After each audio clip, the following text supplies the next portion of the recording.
Fala, meus amigos e amigas palmeirenses, estamos aqui novamente para trazer mais um vídeo no canal com as últimas informações do Verdão.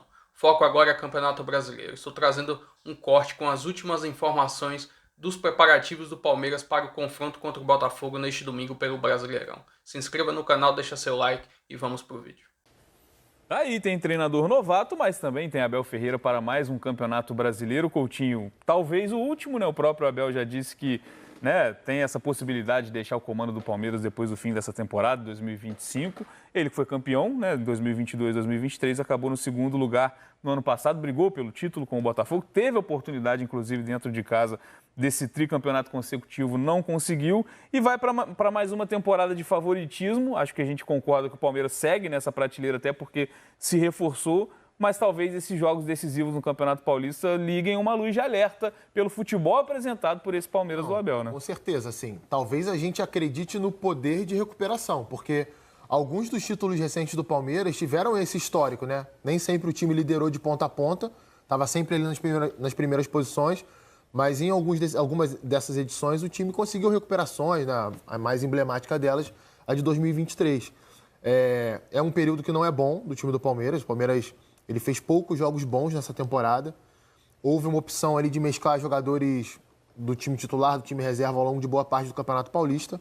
Acho que foi até uma opção correta, em virtude daquilo que foi a transição do ano passado para esse ano, um pouco tempo de pré-temporada. Mesmo que quase tenha custado a classificação no Paulista, Sim, né? Porque também pelo mais regulamento. por regulamento, né? Sim, Porque sim. por pontuação. O Palmeiras, ele jamais teve uma campanha abaixo da oitava. Não que isso seja um parâmetro de qualidade, mas sim. Ele chegou a correr risco de ficar de fora por conta do regulamento mesmo. Mas, assim, independente disso, é um time que não entra no Campeonato Brasileiro esperando tanta confiança no desempenho que pode ter. Mas o histórico conta a favor, a qualidade dos jogadores que tem no elenco, alguns nomes voltando agora. O Maurício vai voltar, que era um cara que estava muito bem antes da lesão, estava melhor do que o Rafael Veiga, por exemplo. Eu não acho nada impossível, por exemplo, o Maurício voltar como titular, o Rafael Veiga esperar. Né? A gente já viu esse cenário acontecendo até no Brasileirão do ano passado, em algum momento. Então, é um Palmeiras que precisa dar respostas nesse início de Campeonato Brasileiro e também de Libertadores, porque não tem tido um grande desempenho, não.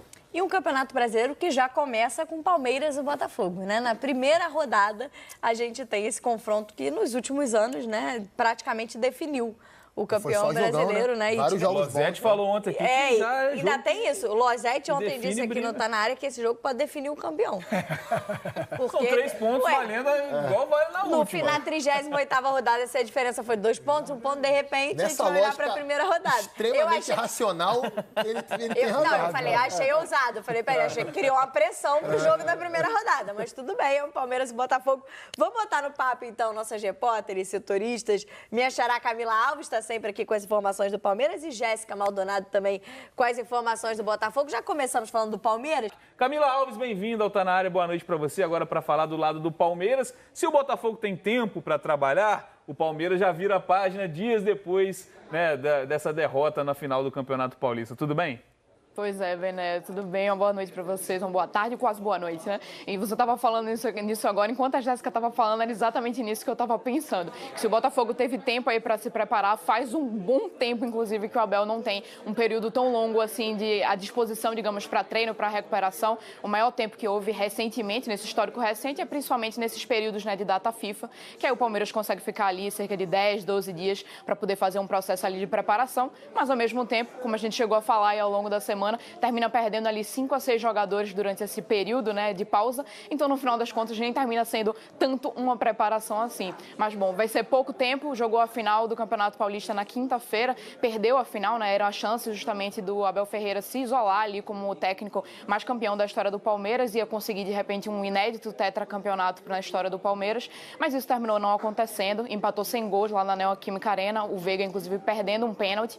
Então, o principal desafio do Abel, para essa estreia do Brasileiro vão ser 2 questões. Acredito que um processo de recuperação física desses atletas, levando em consideração o tempo curto, que existe entre o jogo da quinta-feira e o jogo do domingo, e também uma recuperação mental mesmo desses atletas, porque, querendo ou não, ainda que se faça parte do futebol, como o próprio Veiga falou, faz parte do futebol, faz parte da vida, você desperdiçar um pênalti, você perder um título assim, mas também ninguém quer passar por isso. Então, vai ser exigido aí também do Abel um processo meio que de recuperação mesmo psicológica desses jogadores, algo que o Palmeiras tem mostrado, ao menos que tem feito, digamos assim, com louvor, né? Digamos aí nos últimos anos, o Palmeiras é uma equipe que sempre termina se renovando muito bem. Então, vão ser aí acho que as principais questões, os principais desafios que o Abel vai ter para esse primeiro jogo aí, Bené.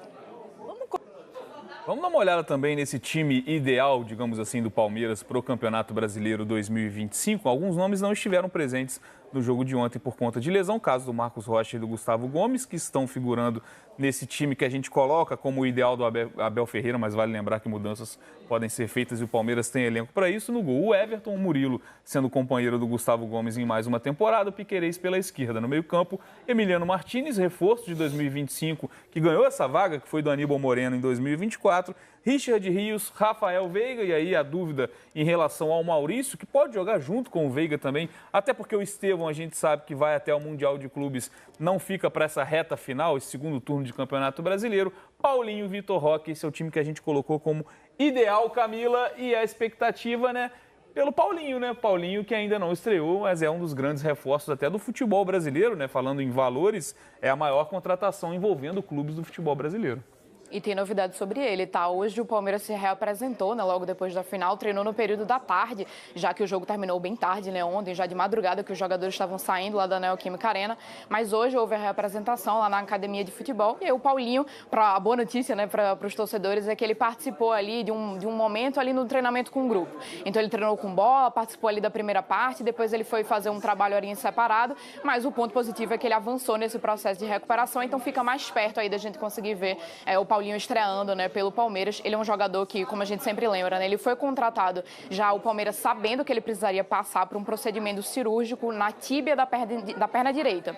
Só que, nesse período, né, o Palmeiras entendeu que era um procedimento que era simples, como o clube ainda entende até hoje, e aí era um processo de recuperação relativamente simples, então, por conta disso, não impediu de nenhuma forma esse processo de contratação dele. Então, ele está chegando agora, digamos que na reta final aí desse processo de recuperação, com certeza a maior expectativa da torcida, porque ele já vem trabalhando, né, aí com o elenco, já se apresentou aqui no Palmeiras tem um período, então a torcida está meio que nessa expectativa de ver ele aparecer, e eu acho que dá para dizer que ele é uma das principais contratações aí do Palmeiras nessa temporada, e a gente classifica ele ali talvez ao lado do Vitor Roque, o Palmeiras inclusive que é um time já bastante diferente do que a gente viu na reta final do ano passado.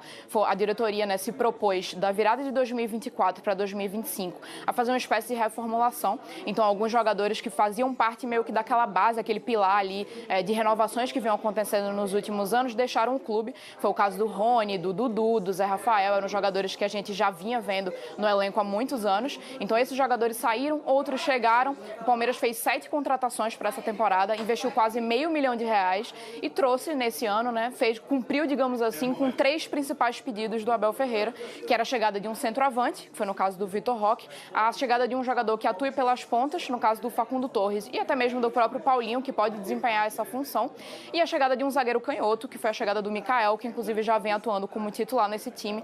Então dá para dizer que é um Palmeiras já um pouco diferente ali da reta final do ano passado. Vieram muitas contratações, alguns dos jogadores ainda nem estrearam, como é o caso justamente do Paulinho e também do Lucas Evangelista, que chegou já depois do Campeonato Paulista. Então a expectativa vai ser, né, que aí no início dessa temporada já começando agora com o Brasileiro, com o jogo da Libertadores também, a gente vai começar a ver talvez aí algumas mudanças nesse Palmeiras, e a começar, né, quem sabe, por esse retorno aí, enfim, a estreia do Paulinho, e também, quem sabe, né, o retorno até do próprio Maurício, que também foi um outro atleta que participou hoje das movimentações, ele e o Gustavo Gomes, como vocês já vinham citando aí no início, que foram jogadores que estavam fora, né, desses últimos jogos, mas eles estão até mais avançados nesse processo de recuperação do que o Paulinho.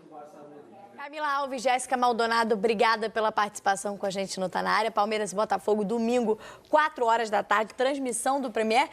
E vamos para mais informações do Verdão. Como já está definido o grupo do Palmeiras na Copa Libertadores, vou trazer algumas informações desses adversários. E vamos pegar o Bolívia lá na altitude, né? Não tem jeito. Infelizmente caiu no nosso grupo no sorteio, mas agora vai ter que ir, né? Mas é um velho conhecido do Palmeiras.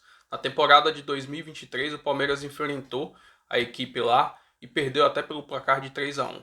No histórico dos confrontos, foram 6 jogos, 4 vitórias do Palmeiras contra 2 do Bolívar, essas 2 lá na altitude. Já o outro confronto será com o Sporting Cristal, né? O Sporting Cristal enfrentou o Palmeiras somente 3 vezes na Libertadores, uma em 1962 e as 2 últimas na Libertadores de 2013, na época que a gente tinha ganhado a Copa do Brasil em 2012, no ano seguinte a gente disputou a Libertadores. Nesses 3 confrontos foram 2 vitórias do Palmeiras e somente uma vitória do Sporting Cristal. E o último confronto do grupo é contra o Cerro Porteño, um velho conhecido do Palmeiras na história da Libertadores. Em confrontos de Libertadores são 14 disputas, onde o Palmeiras venceu 8, 4 empates e 2 derrotas para o Cerro. Além disso, o Palmeiras enfrentou a última vez o Cerro Porteño na campanha da Libertadores de 2023, onde venceu os 2 confrontos, tanto no Allianz Parque como lá no Paraguai. Além disso, ainda tem esse detalhe, né?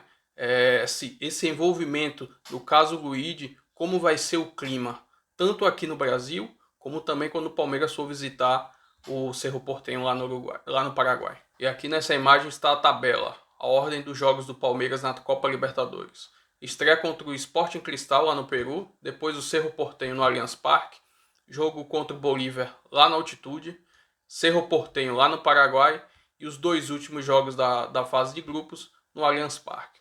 Enfim, deixa seu comentário, se inscreva no canal, deixa seu like também e até o próximo vídeo. Valeu!